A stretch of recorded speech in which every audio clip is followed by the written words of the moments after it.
வணக்கம் சார். இந்த அதிமுக பாஜக கூட்டணியில் தாவேகா இணையும் என்று இந்த கரூர் சம்பவத்திற்கு பிறகு கடந்த ஒரு 4 வாரங்களாக தொடர்ந்து அது தொடர்பான பேச்சுக்கள் இருந்து வந்தன. அதன் பின்னர் தாவேகாவின் அந்த சிறப்பு பொதுக்குழு கூட்டத்தில் தாவேகாவின் முதலமைச்சர் வேட்பாளராக விஜய் தான் போட்டியிடுவார் என்று தீர்மானம் நிறைவேற்றிவிட்டார்கள். அதன் பின்னர் விஜய் பேசும்போது திமுகவுக்கு போட்டி தாவேகா தான் என்று அவர் அறிவித்து விட்டார். இதனால் அதிமுகவின் அந்த கூட்டணி கனவுகள் தாவேகா அதிமுக பாஜக கூட்டணியில் இணையும் என்பதற்கு முற்றுப்புள்ளி வைத்து விட்டது போல தெரிகிறது. ஆனால் இன்றும் எடப்பாடி பழனிசாமி, அதிமுக பொதுச் செயலாளர் எடப்பாடி பழனிசாமி இன்று கோவை விமான நிலையத்தில் அளித்த பேட்டியில் தாவேகா தொண்டர்களை உற்சாகப்படுத்துவதற்கு தான் விஜய் அவ்வாறு பேசியிருக்கிறார் என்று மீண்டும் ஒரு சாஃப்ட் கார்னர் அங்கு விஜய் தரப்பு கட்சியை நோக்கி அதிமுக தரப்பில் மீண்டும் அது விடுக்கப்பட்டிருக்கிறது. இதனால் மீண்டும் மீண்டும் தாவேகா கூட்டணியை அதிமுக விரும்புவதும் விஜய் அதை ஒட்டுமொத்தமாக புறக்கணிப்பதும் தான் இப்பொழுது இன்றைய நிலவரப்படி தெரிகிறது. அதை நீங்க எப்படி பாக்குறீங்க சார்? நீங்க சொன்ன வார்த்தையில கண்ணன், தாவேகா தொண்டர்களை உற்சாகப்படுத்துவதற்காக எடப்பாடி பழனிசாமி அப்படி கூறினார்னு சொல்றீங்க. ஆமா. அப்ப அதிமுக என்ற எடப்பாடி அணியோட கூட்டணி இல்ல அப்படின்னு சொல்றத தாவேகா தொண்டர்கள் உற்சாகமாக எடுத்துக்கொள்கிறார்கள், அப்படிதான் பொருள். அப்படி எடுத்துக்கலாம், நீங்க சொல்ற அடிப்படையில எடுத்துக்கலாம். இல்ல நீங்க சொன்ன கேள்வி அவர் இல்ல கேட்டதுக்கு நாங்க என்ன எதிர்பார்த்தோம்னா, அந்த பேட்டி நடந்துட்டு இருக்கும்போது அதிமுக தாவேகா இடையே தான் போட்டி என்று விஜய் அறிவித்து விட்டாரே என்று அவர் கூறிய போது, இல்லை, திமுகவுக்கும் அதிமுகவுக்கும் தான் போட்டி இவ்வளவு நாள் இருந்திருக்கிறது, இனிமேலும் இருக்கும் என்ற பதிலை எதிர்பார்த்தார்கள் பொதுவாக அதிமுக தர நிர்வாகிகளும் சரி மற்றவர்களும் சரி. ஆனால் விஜயை பற்றி அப்போது கூட ஒன்றும் கூறாமல் அது அவர்களுடைய தொண்டர்களை உற்சாகப்படுவதற்கு அவர் கூறியிருக்கிறார் என்று சொல்லி முடித்து கொண்டார். போட்டி யாருக்கு, திமுகவுக்கும் அதிமுகவுக்குமா, திமுகவுக்கும் தாவேக்குமான்னு அவர் சொல்லவே இல்லை. அதான் கேட்கிறேன், நீங்க என்ன நினைக்கிறீங்க? இந்த கட்சி நடத்துறவரு இல்ல, ஒரு கட்சி நடத்துறவர் கட்சியினுடைய தலைமை பொறுப்புல இருக்கான்னு அவரை சொல்லிக்கிறவர், அது ஏதோ போகட்டும். அப்ப நாங்க பெரிய கட்சிங்க, எங்க பின்னாடி வர்றதுல யார் வேணாலும் வரட்டும், நாங்க அப்படிலாம் அவர் பின்னாடி போக வேண்டிய அவசியம் இல்லைன்னு நீங்க சொன்ன மாதிரி சொல்ல வேண்டியதானே. அத சொல்ல மாதிரி அவங்க தொண்டர்களை உற்சாகப்படுத்த என்றால் அந்த உற்சாகத்தினுடைய அடிப்படையான எதிரொலி என்னன்னு கேட்டா இவங்களோட போகாதீங்கன்னு அந்த தொண்டர்கள் சொல்லுவதை சொல்லாமல் சொல்லுகிறார்.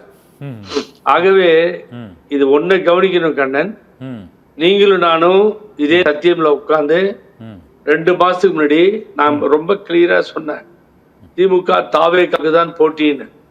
இந்த சம்பவம், கரூர் சம்பவத்திற்கு முன்னாலேயே அதை மிக சரியாக சொன்னது புகழேந்தி தான். அப்புறம் தான் ஒருத்தர் பேச ஆரம்பிச்சாங்க. இத விஜய் சொன்னதை என்டாஸ் பண்ண 100% சரியானதுன்னு நம்ம கூட தலைப்பு போட்டோம். ஆனா அதே தானே இப்ப சொல்லியிருக்காரு அவரு. அவங்க மாறவே இல்லை சார். புசி ஆனந்த் பொதுச் செயலாளர் கூட்டணி இல்லை, தவறான செய்தியை பரப்புகிறார்கள். முதல் அடி விழுந்தது. 2வது பேசும் பொழுது விஜய் அவர்கள் தாவேகாவினுடைய தலைவர் மேடையிலே பேசும் பொழுது மிக தெளிவாக புரட்சித் தலைவர் அம்மா அவர்கள் வளர்த்த இயக்கம் எப்படி ஆயிப்போச்சு அதிமுக அப்படிங்கறத குறிப்பிட்டு சொன்னார். 67 ஆட்சியை பிடித்தார்கள், 77 பிடித்தார்கள், அதுபோல பிடிப்போம் என்று அதை கோடிட்டு புரட்சி தலைவர் எம்ஜிஆர் அவர்களை கோடிட்டு காண்பித்தார். நடந்தா இல்லையா? ஆகவே அவர் பிரச்சாரத்திற்கு போகும்பொழுது பேரறிஞர் அண்ணாவையும் தந்தை பெரியாரையும் புரட்சி தலைவர் எம்ஜிஆரையும் முன்வைத்து செய்கின்ற காட்சியையும் பார்த்தோம். சோ இதிலிருந்து மிக தெளிவாக அவர் தனியாக ஒரு பாதையில் போய் கொண்டிருக்கிறார். இப்படி வச்சுக்கோங்க, அவர் கையில் எடுத்து பேரறிஞர் அண்ணாவையும் தந்தை பெரியார் வழியிலேயும் புரட்சி தலைவர் அம்மாவை கோடிட்டு கட்சியையும் புரட்சி தலைவர் எம்ஜிஆரையும் கோடிட்டு பிரச்சாரத்துக்கு போகின்ற ஒருவர் நீங்கள் செய்யாததை அவர் செய்கிறார். அப்பொழுது அங்கே இருக்கின்ற மீதமுள்ள எஞ்சி மிஞ்சி உள்ள 19-20% என்று உளறி கொண்டிருக்கின்ற பழனிசாமியிடமிருந்து இருக்கின்ற அதிமுக தொண்டர்கள் அவர் பக்கம் வர வேண்டும் என்பதற்காக கூட ஒரு காரணமாக அவருடைய பிரச்சாரம் அமையலாம். அதை நாம் இல்லை என்று சொல்ல முடியாது. ஒரு சமயம் திராவிட இயக்கத்தினுடைய ஈர்ப்பால் பற்றால் அது பிரச்சாரத்திலே அதை பயன்படுத்தலாம்.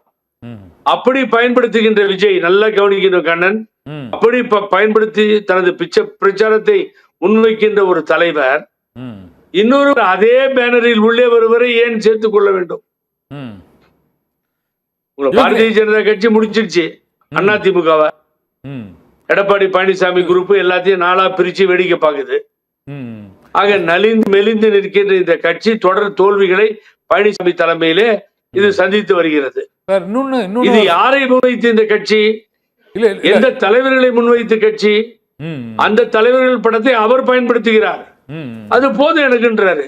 ம், நீங்க ஒண்ணு கிழிக்கிறதுங்க தேவையில்லை, நீங்க தோத்துட்டு இருக்கீங்க. ம், நாங்கள் அவர்களை தலைவராக ஏற்றுக்கொள்கிறோம், ம், அந்த பாதையில் நாங்கள் போகிறோம். ம். நீங்க நடுவில் நீங்க ஒன்னும் இதுல பூந்து எதுவும் செய்ய வேண்டாம் என்கின்ற ஒரு நிலைப்பாட்டை அவர் எடுக்கிறார்.